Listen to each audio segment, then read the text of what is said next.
On peut dire les choses habituelles. C'est une sainte qui a été canonisée au XXe siècle. Une jeune fille qui a commencé son action à 17 ans et est morte à 19 ans. Élément révélateur, elle est née un 6 janvier, le 6 janvier 1412. 6 janvier, c'est l'épiphanie. Elle est née à Domrémy, abréviation de Domus, la maison de Rémy. Et ça, c'est un signe, un clin d'œil de la Providence. Parce que, voyez-vous, on évoque toujours, pour Sainte Jeanne d'Arc, avec raison, le fait qu'elle ait bouté les Anglais hors de France, le fait qu'elle ait eu un comportement de sainte femme. Et lorsqu'elle allait se battre, eh bien, elle demandait d'abord aux soldats, qui étaient de rudes gaillards, de se confesser. Parce que d'abord, de par Dieu, les hommes se battront et Dieu donnera la victoire.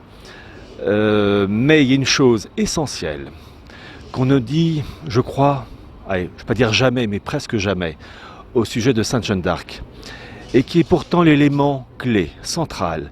Et les 90, 95, allez, je vais même peut-être dire les 99% des personnes qui vont manifester en faveur de Sainte Jeanne d'Arc ne le savent pas depuis des générations. C'est que le message premier de Sainte Jeanne d'Arc, c'est de vouloir restaurer la royauté du Christ sur la France, que le Christ est le roi de France. Et comment ? Le fait que Sainte Jeanne d'Arc soit née à Domrémy, la maison de Rémy, ça fait référence à l'évêque Saint-Rémy qui a baptisé et converti donc Clovis. Et c'est ça qui a fait que la France a ce privilège et ce devoir immense d'être la figure de proue du catholicisme. Et que dans cette histoire, le roi de France est le lieutenant du Christ. Et que le Christ est le roi de France. Le roi de France n'est qu'un délégué. Et Sainte Jeanne d'Arc a rappelé cette mission première au gentil dauphin, le futur Charles VII, lors d'un événement extraordinaire qui est l'événement de juin 1429 à Saint-Benoît-sur-Loire, où Sainte Jeanne d'Arc, lors d'un acte notarié, a demandé au gentil dauphin de lui donner son royaume. Alors, il faut dire que le jeune prince était étonné, il a accepté.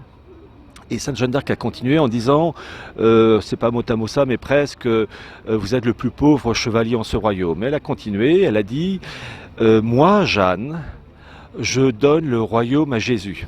Et il y a eu ce passage miraculeux où c'est le Christ qui, par, je vais dire, les cordes vocales de Sainte Jeanne d'Arc, s'est exprimé en disant, et moi, Jésus, je rends le royaume à Charles. C'est le document extraordinaire qui s'appelle la triple donation et qui est le rappel du baptême de Clovis. Cet événement inouï équivaut un peu aux tables de la loi données par Dieu à Moïse. C'est-à-dire que par cet acte, Sainte Jeanne d'Arc rappelle que le roi de France est d'abord le Christ et que le roi de France n'est que son lieutenant. Alors, cette chose, elle est authentique. Pourquoi ? Alors, qu'est devenu cet acte notarié ? A-t-il été détruit ? Est-il encore caché ? On ne sait. En revanche, on a la certitude absolue que cette chose s'est faite. Pourquoi ? Parce que dans les semaines qui ont suivi, vous avez eu un rapport qui a été rédigé à l'intention du pape de l'époque, le pape Martin V, parce que quand même Sainte Jeanne d'Arc soulevait plein de questions, que ce soit en France ou bien à l'extérieur, et en l'occurrence le pape. Et dans ce rapport rédigé durant l'été 1429, il est évoqué ce fameux dialogue et ce qu'a dit Sainte Jeanne d'Arc au gentil dauphin, ce fameux acte notarié. Et ce document est intact aux archives du Vatican, il s'appelle le Breviarium Historiale. C'est un document qui donc prouve d'une manière irréfutable cet événement grandiose, je dis bien grandiose, et je demande aux personnes qui m'écoutent de se rappeler de cela. C'est l'élément clé. Lorsque Sainte Jeanne d'Arc vient, apparaît, c'est pour chasser les Anglais, c'est aussi un comportement de sa part de référence, de courage, d'héroïsme, mais c'est pour restaurer la royauté du Christ, c'est-à-dire que le roi de France, lieutenant du Christ, vous ne savez pas, vous allez à la messe, vous allez vous confesser, Sainte Jeanne d'Arc avec des chants patriotiques, mais vous ne savez pas l'essentiel. C'est triste à dire. Alors donc, je vous demande de vous rappeler de cela, cet acte notarié, Breviarium Historiale, et pour ceux qui voudraient creuser le sujet, vous avez un livre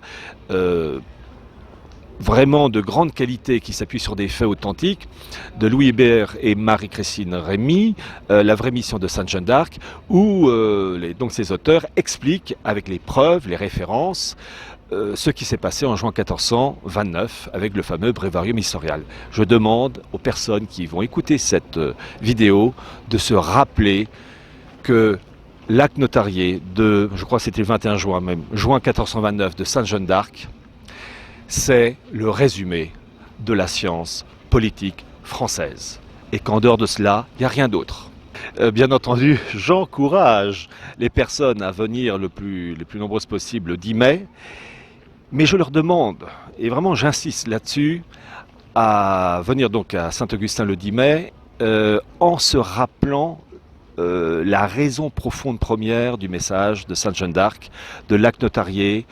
Et je vous dis, le fait que la Providence ait fait naître un 6 janvier Sainte Jeanne d'Arc, qu'elle soit née dans la maison de Rémy, de Mousse, enfin Don Rémy, c'est le rappel du baptême de Clovis, qui est la marque de fabrique de la France. Et Sainte Jeanne d'Arc est là pour rappeler la hiérarchie. Donc, venez le plus nombreux possible à cette manifestation et de grâce, lisez, renseignez-vous, ayez une véritable culture politique et religieuse, parce que nos ennemis, le système, nos ennemis s'opposeront toujours à nous et gagneront toujours si nous, catholiques français, on n'est pas capables de connaître la véritable mission de Sainte Jeanne d'Arc.